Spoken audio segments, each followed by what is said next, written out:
Hello, hello, Governor Schwarzenegger. Welcome to Longer Tables. Well, thank you, and welcome you also to Stammtisch.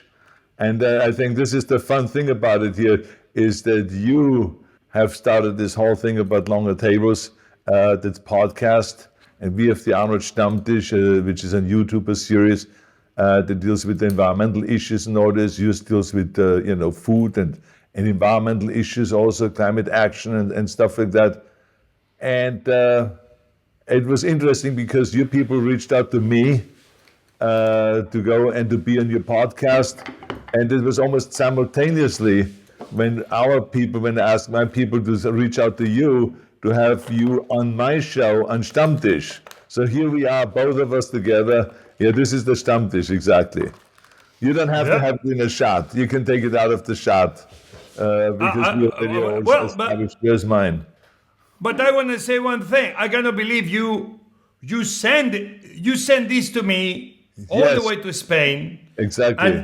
And you send me bonbons. Yes. Amazing. From Vienna, you send me these Napolitans, I guess very typical in Austria. Yes, Mannerschnitten. Okay, can you pronounce again? Mannerschnitten.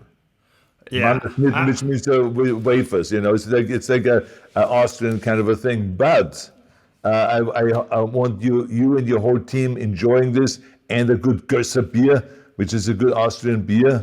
But I also want to say thank you very much for sending me your wine, Spanish wine. I love that. Hold on, even though it's 8 o'clock in the morning, I'm going to have, for the first time, before coffee and before breakfast, I'm going to have a little bit of wine. Cheers, my friend. Cheers. Cheers. For a Stammtisch and Longer Tables together. Good beer. Oh, good yeah. Wine. Man, you Spanish people know exactly how to make wine, I tell you. Well, let me tell you, I think Austrian people know how to make beer and other things, I will say. First of all, I just want to say right off the top that those people that don't know, that are watching the Stammtisch, José is one of the most famous and extraordinary chefs in the world. And not only because he is an extraordinary chef, and not only because he started as a kid already with this business of learning how to be a chef, and opened up restaurants in Spain that were very successful, then moved to America with the age of 21, the same age I was when I moved to America, and then moved to New York first, and then to Washington, and started with his partners a whole bunch of restaurants, successful restaurants. So it's important for you guys to know that the followers of the Stammtisch that maybe doesn't know so much about us say he's just an extraordinarily successful restaurateur, and is in the food and the culinary business, has his whole life. He's very passionate about it. He's been an award-winning chef, and not only an award-winning chef, but also got the presidential medal from President Obama in 2015 for all of his extraordinary work. And this is important now, for you to understand, all of you, that he's not just been so great with his, restaurant business and all this, but he said, it's not just about me, it's about we. And he had this idea of creating the world's central kitchen. That those of you that don't know about that, there's an extraordinary idea that whenever there is a problem anywhere in the world, it doesn't matter if it is an earthquake somewhere or if it is the fires like in California. We had all those fires, and all of a sudden he set up the world's central kitchen in California. Within days he was here and organized. And I was even up there, I remember, serving breakfast to our firefighters and all that stuff. But so he's just unbelievable giving. He gives back to the community and to his country and to the world and all this stuff. And this is what made him really famous now, because everyone is just so in awe. How can he do all of this? So I just want to ask you my first question right off the top. Do you know how many things we have in common, José? That we both are immigrants? Did we both move to America with the age of 21? That we both became successful here in America? We both already have been successful before we got here, and we're passionate. We both are into giving back. We both are the chairs of the President's Council on Physical Fitness. We both are into the environment, and I can go on for the next hour about the things that we have in common. And we both are good-looking dudes, let's be honest here.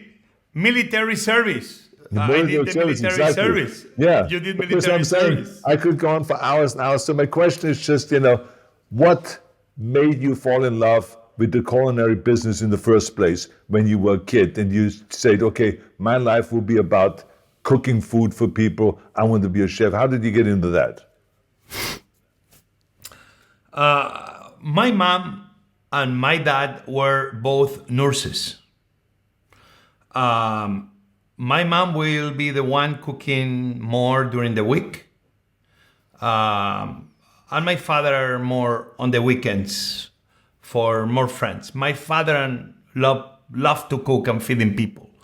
My mom had more the love to feeding the family and making sure that my three brothers and we will be fed.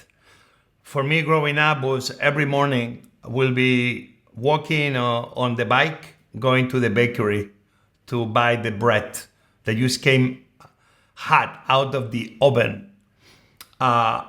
If I didn't behave, a way for my mother to punish me will be not giving the opportunity to go in the morning to pick up the hot bread. I will eat the bread halfway to my home because it was so good when it was hot and so crispy. So I just watch my mom feeding us, my father feeding us and friends, and they always put so much love. Especially my mom with leftovers. Governor, I don't remember any dish on the beginning of the month when there was money because my father and mother just got the paycheck, and you will see that they will buy and fill up the fridge. But I remember when the fridge was empty at the end of the month. My mother will be able to do amazing things out of nothing. If she had some leftover breadcrumbs, bread, she will make breadcrumbs with it. Mm-hmm. And she will then get whatever was the leftover boiled egg or ham, and she will make a bechamel. Everybody knows bechamel, flour and milk, and you will make this kind of thick cream. She will put whatever leftovers were in the fridge, and then next day she will make balls and roll them on egg wash and the breadcrumbs, and then she will fry them. This is what in Spain we call croquetas. I learned that almost every country has like a version of something rolled on breadcrumbs.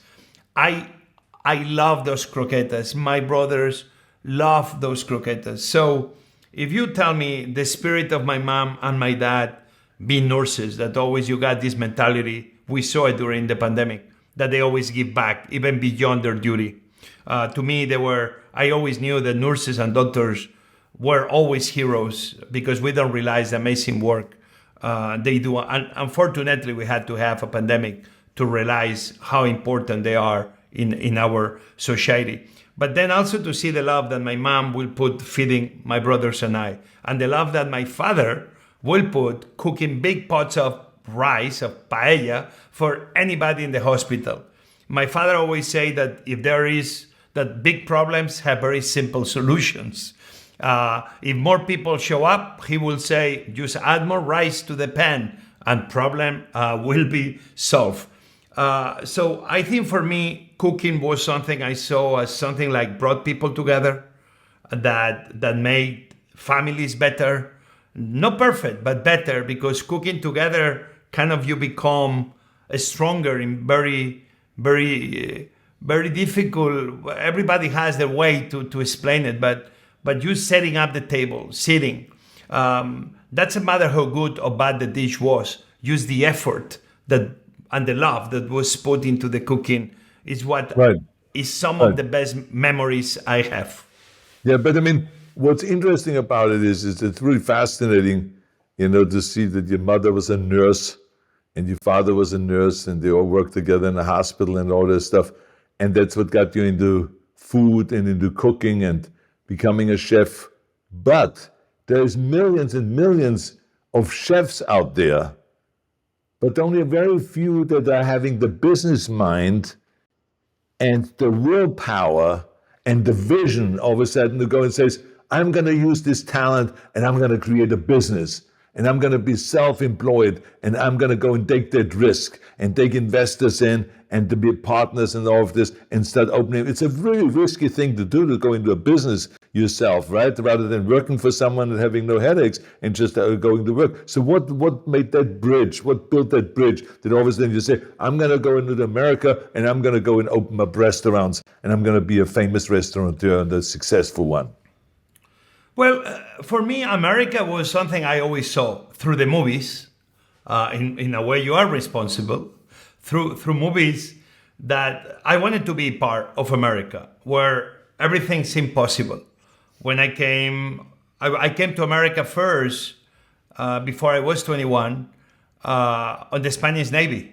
I came sailing in a ship, and I saw the amazing American flag and what the symbols. I remember being next to Ellis Island and Lady Liberty, and I'm like, I wanna be part of America. So when I finished my military service, I got the opportunity to come to New York to be a cook in a restaurant, and I came to learn, and I came to be experiencing everything that America was offering, which was the freedom, if you were hard, to become whatever you wanted. And when I arrived Washington, D.C., I was 23. This is 1993. I moved from New York, that I arrived like a young boy where everything was learning. New York for me was like the perfect melting pot.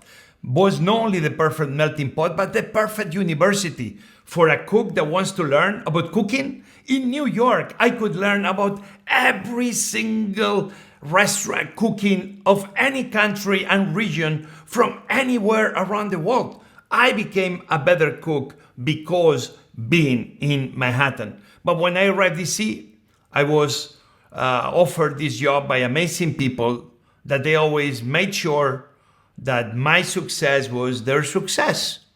And I just began doing what I know how to do. I say I don't open business, I don't open restaurants. I am a storyteller. How do I tell stories? The only way I know. I tell stories through the dishes that made me who I am. Behind every dish is a story. Behind every dish is people that made that dish happen. Without realizing I was a cook, but without realizing I also realized that I could be a storyteller telling people where I came from through the dishes I was putting on the menu. Yeah, but I mean, Jose, this is fantastic. But I mean, what is the amazing thing is not only did you become a great chef, and then you became a great restaurateur and led these restaurants that everyone just has thousands and thousands of fans that are coming back and eating there and all that. But I mean, at what point did you get this idea, well, I want to do even more work? As if you were not already working hard enough, working 15 hours a day with those restaurants. But you say, I want to add to this work and I want to create the world's central kitchen. How did that happen? That you decided that there's so many people out there that need food. There's war zones where they need food. There's fires, there's earthquakes, there's problems, there's floods, and there's this and that, there's misery around the world. I gotta go and feed those people. I mean, how did that come about? I mean, what was your drive to give something back? At the same time I arrived Washington, D.C. governor, I began volunteering in an organization called D.C. Central Kitchen. D.C. Central Kitchen was amazing because was fighting food waste, which we know has a lot to do with global warming, bringing that food that was untouched, and actually it happened on Ronald Reagan Inauguration Day, the day it was founded. 35 plus years ago. But take a look what happened here. The guy that founded this, Robert Egger, was a bartender. And he saw that food waste was not really the only problem. The problem is that we were wasting people's lives. So he brought the food that was untouched and really ready to throw garbage, and he brought the people to a kitchen, began training the people to become cooks. Those cooks will make sure that the food waste was no food waste but food opportunity, and making meals to feed the homeless population of Washington, D.C. I became a volunteer. I became the chairman of the organization. I learned so much watching how a plate of food could be really an agent of change, not throwing money at the problem, but investing into the solutions. You as a governor knows this very well. We were fighting food waste, giving opportunity to people, training them, feeding the homeless, and in the process, finding jobs to those men and women that once they graduated after the training will join the ranks of different restaurants around DC. Brilliant. But at the same time, I was watching what happened in Katrina. At the same time, I was watching in the distance how we left men and women sometimes, like in the Superdome, 4 days without food and water. The system was overwhelmed because sometimes government cannot do it all. Everybody forgets that government is only as good as its citizens. And FEMA, who is the organization in charge of providing response and bringing different NGOs to make it happen, in certain events could be overwhelmed. That's when actually didn't began really in the States, but when Haiti happened, the big earthquake in 2010, I said, this is mayor. I am a cook. And when you have an emergency, you send nurses and doctors to take care of the wounded. You send the firefighters to take care of the fires. But when you have to feed people in an emergency, who do you think is the most prepared people? Those are cooks of the world. So I went to Haiti, and it's when World Central Kitchen was created. Without realizing over the last 14 years, we've been in so many places. In the fires in California, in Ventura, and so other places. In the volcano in Hawaii and in the volcano in Guatemala. We've been in the war in Ukraine. We've been in the earthquake in Turkey and Syria. We've been in Bahamas after Dorian. At the end, it's a very simple thing what we do, Governor. In the way we see it, every restaurant, every chef, every cook, every volunteer, every person that drives a car and can deliver, every helicopter pilot, everybody belongs to World Central Kitchen. What happened? They don't know it yet. We go to a place and we are able to feed people quickly and fast because we use local resources, we use the local assets, and more important, we allow the locals to join us because nobody knows better than the locals. At the end, we the people, we become one. We are able to reach 1 million meals a day in matter of days, in a very organized, sometimes illogical way, but in a way that we don't come with a plan, we adapt. Adaptation is, I would say, the trademark of World Central Kitchen. If you have a plan, you will fail because every emergency is different. But if you adapt to every emergency, you can always respond. That's a matter what happens. Well, I think that you're giving government a little bit too much of a break here because I think it was a disastrous performance on the government's part when it comes to some of those emergencies. And to me, I don't think it's an excuse to say that the government gets overwhelmed. But you didn't get overwhelmed. You didn't get over. You went there, you fed the people, and you were organized, and you were helping. They were frozen for weeks. They were frozen until they did something about it. And I think that happens to a lot of places where there's emergencies. And I think that the important thing is to just really be willing to go in there. Of course, as you said, for you and for government, for everyone is the same thing. Every emergency is different. You don't know when you go to Ukraine how you're going to pull everyone together. You don't know when you go to Haiti, how to pull everyone together and to know all the chefs and bring them together. You did not know when you came to California how to pull all of this together and what do the firefighters really need, at what time do they eat, and all of those kind of things. But you did it. You adapted very quickly to the situation. You did it. But the government sometimes has a real difficult time in doing that. And so I think just the world of the things that you're doing. And my question is just, of at what point did you find out that the environment is something that benefits here with all of this when you talk about food waste. Because you're absolutely right. I mean, for decades and decades, restaurants threw food away. And they never even saw the synergy that we could actually use this food and feed those that need food. There's so many hungry people that every city has. There are the homeless people that are out there that need to have food and all this. And then eventually someone comes up with this plan to use actually this food that is not to make it a waste, but actually to make it an asset and to feed people. I mean, and then that has an environmental kind of connection, because food waste creates a huge amount of greenhouse gases and pollution in the world. And for you to kind of cut that down by using it, how did you come up with that idea? And at what time did all of a sudden the environment become important to you? Well, Governor, people like you, that very early on, you put the environment front and center in public domain. We saw Vice President Gore doing the same. People like you are people that they've helped create in people like me this mentality that obviously the environment is very important. But one of the things I've been saying lately for a few years now is that I don't believe we are giving food the importance it deserves. I believe that food only sits at the Department of Agriculture, at the USDA. And seems the Department of Agriculture even does amazing things, school lunches and the Farm Bill. Sometimes it's there at the service of the very big companies, which, by the way, I want to have a very big company. I have no problems with very big companies. But I don't want big companies taking advantage of subsidies when the small farmers can't. I don't want the big restaurant chains take advantage of those subsidies in the way smaller restaurants can. And you're going to tell me, Jose, what this has to do with environment? Everything has to do with environment.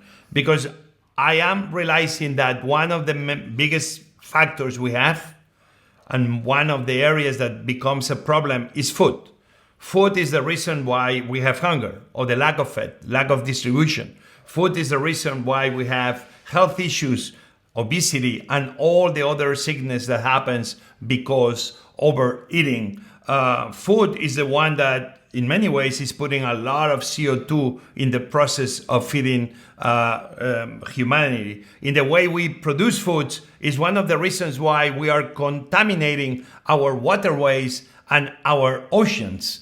Because we are contaminating our oceans, food is also scarce, because without oxygen, like in the Gulf of Mexico, all of a sudden you see only but dead fish in the beaches all across the world. At the end, food is everything. Food is defense, food is energy, food is immigration reform. Cannot be that the people that feed America and the people that feed the world sometimes cannot feed themselves. Cannot be that we have 11 million undocumented working in farms in America, but we are not able to give them once and for all the right to belong, not ghost of the system, but people that with work permits or green cards or whatever it is that Democrats and Republicans agree, we will give them finally the decency to belong to America. So at the end, what I was trying to say is that food is so important that I've been calling for a long time to presidents around the world that we need to have national security food advisors next to every governor, next to every president, because there are a lot of problems that we create in the way we manage food, when actually food can be an amazing opportunity to solve problems. From the CO2 emissions, to hunger, to obesity, to etc., etc. Food is the solution. Food must stop being the problem. And the environment will be one of the biggest beneficiaries. Just to end, you know what is one of the biggest contributors of CO2 and in the process also makes people poor? The way people feed themselves, the way people cook. Actually, almost 3 billion people cook with charcoal, with fossil fuels. They cook with 3 rocks on the floor and some wood or some charcoal. In the process of feeding themselves, they're making themselves unhealthy, they're making themselves poorer, and they're cutting down the trees, and they're making pollution happening more and more. One of the biggest opportunities we have, and this is what I would love for you in your next conference that you are leading in Austria, talking about environmental issues, is that the issue about the kitchens, clean kitchens that will feed the world, will be a very important issue that you will talk, because I do believe if we provide every family in the world with a clean kitchen like you and I have at home, we can help to have better climate. We will fight CO2 emissions, we will fight poverty, we will fight hunger, we will fight deforestation, we will fight so many things just by having cleaner technology for cooking and feeding every family around the world. I think this is a brilliant idea, and we definitely will bring this up in our discussion at our environmental conference, at our climate conference in Vienna in May. And I tell you one thing, that I think it's a good idea what you had about recommending for governments to have their own food advisory person there. But I just want to suggest to you to let the private sector set up those advisors and not government, because otherwise it's a political appointment and they will not be able to go and solve the problems again, just like it was with any of the disasters. So I think the private sector should set that up, and I think it's a brilliant idea. And I also hope that you will be there at our conference one time and talk about all of the issues that you care about. I want to give you an invitation today to come. If it's this year, May 16th is our conference in Vienna. And because I think it is such an important issue. You know, the environment is something I'm very passionate about, but we have to address the environmental issue, just like you said, from so many different angles. If it is, what kind of cars do we drive? What kind of a power do we generate? Is it from fossil fuels, or is it power that is renewable energy, from a renewable energy, and all of those kind of things? It's what transportation system should we have? How do we go and eliminate the pollution that kills 7 million people a year is really the question. And there's indoor pollution, as you have talked about charcoal, about food and all this stuff. It's also, there's just millions of people still in some of the third world countries that have stoves inside their home, and they're burning, coal, and they're burning wood, and they're inhaling this exhaust and the pollution, so they die from inside pollution, air pollution. So I think there's so many issues we have to talk about. I love your take on the food, so I hope that you can go and join us one time at our World Conference.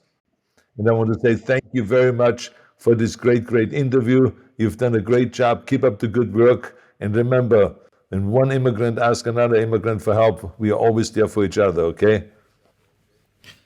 We are always there for each other. And remember, Governor, what we do, immigrants like you and I, we build bridges. We build bridges between faraway places, and we show that we are more equal to each other, and that we should love each other more than just hate each other. That's immigrants right. Like you and I, we are so important. Everybody should be, in a way, an immigrant. That's right. Absolutely. Thank you very much. I'm proud of you. Keep up the great work, okay? And if you need anything, let me know. I will. Until next time.